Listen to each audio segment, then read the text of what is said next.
So Colnago has dropped their new rim brake C68, the charm of the C68 Road with traditional rim brakes. So a relatively easier bike to maintain than the heavier, slower, less aero disc brake versions. If you know, you know. If you in 2024, if you think disc brakes an upgrade for road bikes, then you're probably a noob or you're probably quite naive to marketing there. Would I buy this bike? No, I wouldn't. Why? Because it's outrageously expensive. I mean, it's 2024. For $1,000 US, give or take, you can get yourself an incredible rim brake Colnago. Colnago's typically, now I've been a bike buyer and seller since, about 2003 or beyond. And generally, your Colnago customer doesn't ride that hard. Now, that's not a diss, just an observation. Same with Cervelo, DeCordy.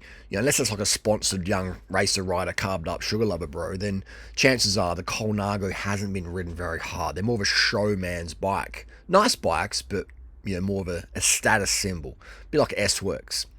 So you're generally pretty good to go on the second-hand market. They're generally maintained very well because the guys who ride them or buy them, or the girls they don't know how to do bike mechanics, so they pay the shop every few months to do a service, which the shop enjoys. But anyway, if you know, you know. I've worked in the bike industry for a couple of decades now, so this is talk from experience. But it is great to see Colnago doing this, and I am hearing on the grapevine that Tadej Pogačar will be riding rim brakes in some races next year to help promote this stuff. So will Specialized follow suit and produce a rim brake tarmac first mountain stages? Who knows? Who knows, eh? It is quite interesting in the Tour de France. I probably shouldn't say this, but you know what I mean. I'm famous for saying things that shouldn't be said but need to be said.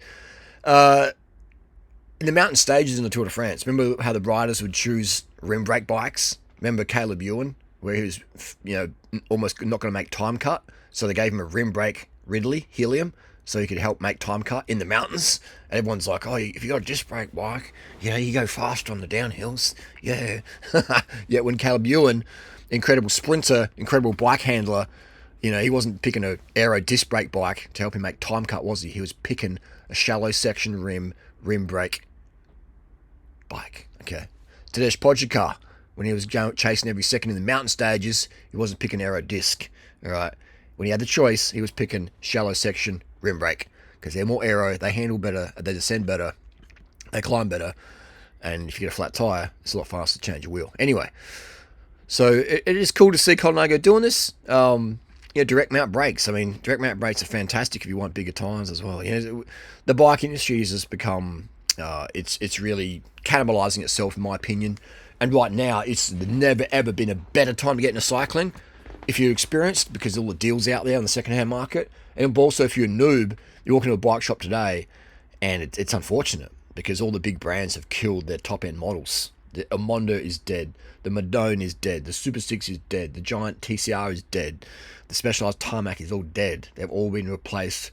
They will turn their road bikes into lightweight gravel bikes. So they don't ride as nice. They're harder to maintain. They're dangerous. The brakes lock up too easy. The hookless tubes, the hookless rims spit the tires too effortlessly. And they're just a nightmare to work on, and the cost is just insane. Anyway, that's my cap on the C68. Bit off tangent there, but that's what we do here. Just no scripts, just to have how it is. The geometry of this bike, it definitely seems more racy. It's quite interesting how they call it a 510, but it's more like a 56mm frame. But there you go. That's my little take on it.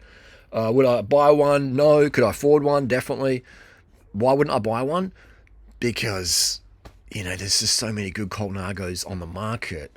From the barristers and the lawyers and the surgeons and the people who follow the fad diets, the carnivore, low-carb, keto world, and they just, they do these, they buy a bike for weight loss, and they get fat from bacon and eggs and playing golf, and they think, if I ride a bike, the right bike riders are skinny, and okay, what's the latest bike, what's trendy, what gives me clout? Okay, Colnago, Pinarello, Cervelo, okay, and disc brakes, okay, that's an upgrade, okay, I'll buy that. And what about diet? Sugar's bad, okay, I'll just follow the trend.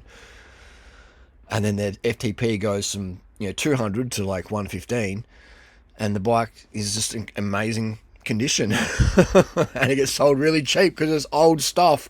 And these people who love Veblen goods don't want to be seen with old stuff. And again, I'm not dissing anyone in particular here, but I'm just saying this is how bike industry works. So, yeah. You know, people with FTPs of 400 watts ain't buying disc brake road bikes, all right? They ain't. They're getting given them for free to market to the noobs out there. The people who are serious about performance in 2024, if they have to spend their own money, they're buying rim brakes when it comes to road.